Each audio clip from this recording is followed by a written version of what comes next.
Alright, my next 3DS games were the ones that came today. Well, actually, one of them didn't come today. It came a while ago because I got this from the United States. But the next two, a little skeptical, like I said. I'll get to this one first.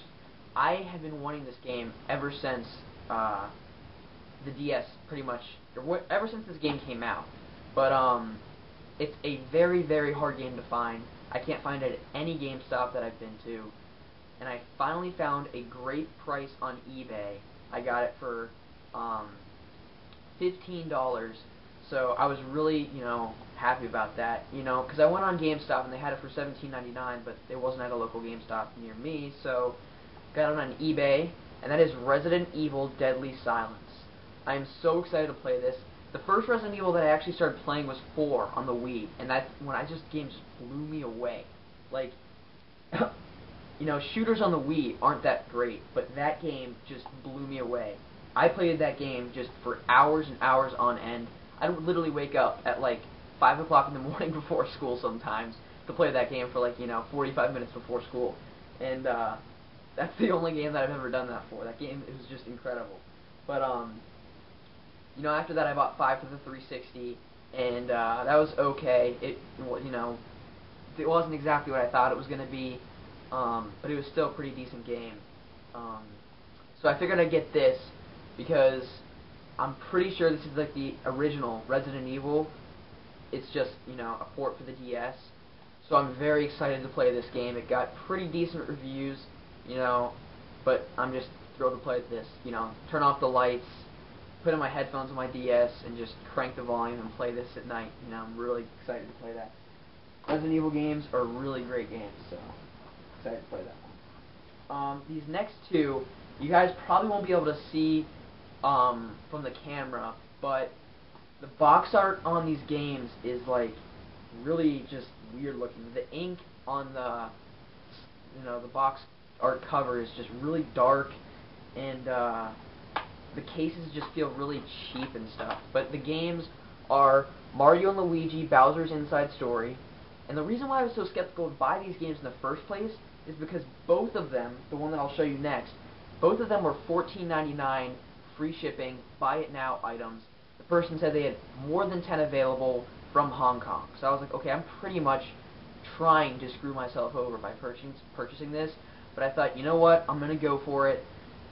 And it was well worth my $30 because I played both of them, and both of them work, and both of them saved, and my saved files are still on there. So, they work, so that's all that matters. But, Bowser's Inside Story was the first one, and New Super Mario Bros. I don't know why I haven't gotten this game for the DS yet. I mean, it's pretty much like a must-own for all these DS owners, in my opinion. But, yeah, so I got both of these for $14.99, and I don't know, I'm still a little on edge about these games, even though I know they already work. I feel like my DS is gonna, like, explode in my face or something like that. Yeah, Chinese people scare me on eBay. Not in real life, just eBay.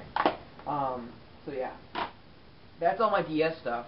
So that's pretty much going to take me like probably the next 6 months to beat those games, but I'll probably still end up buying, like 5 DS games later this month. The next 2 games, I got with Chrono Trigger the day I pre-ordered my DS because it was buy 2 get 1 free on used games. And the first one is Rainbow Six Vegas. I got this game for $4, so it was a great deal. I have the second one, but I remember playing the first one with my friend, and there were some great multiplayer maps for terrorists on this. That's the main reason for my purchase for this. And also it was $4, like I said, so, it was kind of a cheap buy, and, nice game to add to my collection. The next one.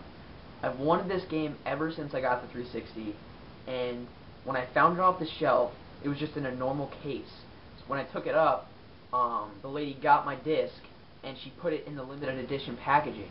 And although it didn't have the slip cover, I can get that at another place. I'm sure they'll just give it to me for free if I find it at like a plane trade or something.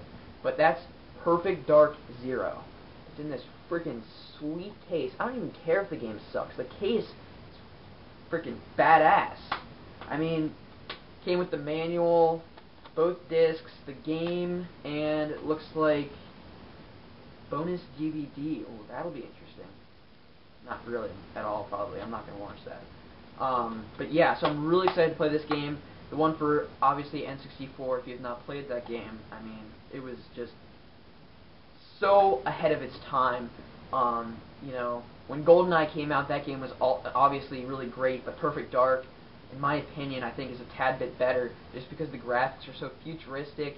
And for the N64, I mean, like literally, I mean, it was so ahead of its time. Just gameplay mechanics and graphics themselves were just really great. So I'm really excited to play this. I haven't heard the greatest things about it. My friends told me it was terrible. But I looked online, it got like a 9 out of 10. You know, I mean, it was a launch title, so they may have just, you know, given it a good rating because of that compared to the other games. But I'm excited to play it. I need to stop ranting. So yeah. And that's that. I thought I wanted to say something else about that game. Guess not. Alright, so that is my collection update. I also, when I got those Chrono Trigger, Perfect Dark, and Rainbow Six, renewed my subscription to Game Informer. So freaking psyched. This magazine is just amazing. I love how they do the reviews in this magazine, like the replay value and stuff like that. Like no other magazine does that. Like I love it when they say replay value moderate, moderately low. I mean, when I look at a game and it says moderately low, I can't talk. Moderately low. I'm like, oh, screw that game. So yeah, it's a great, you know, magazine to kind of find out which games you're gonna buy and not buy, and really informative. And yeah, I love it. So I'm excited. Got another year subscription to that stuff. Got a crap load of stuff to play here, and I'm actually planning on buying some more stuff because I'm working 40 hours a week now, so I don't even have much time to play these games, but I do have a lot of cash to spend on them. So as long as I get my bills paid and put 50% of it, you know, away, the remainder is going to play and trade in GameStop. So if you guys have any suggestions for videos, suggestions for games to pick up for either the 360, Wii, or maybe DS, let me know. Comment, subscribe, and like always, guys, thanks for watching. Until next time, see you later.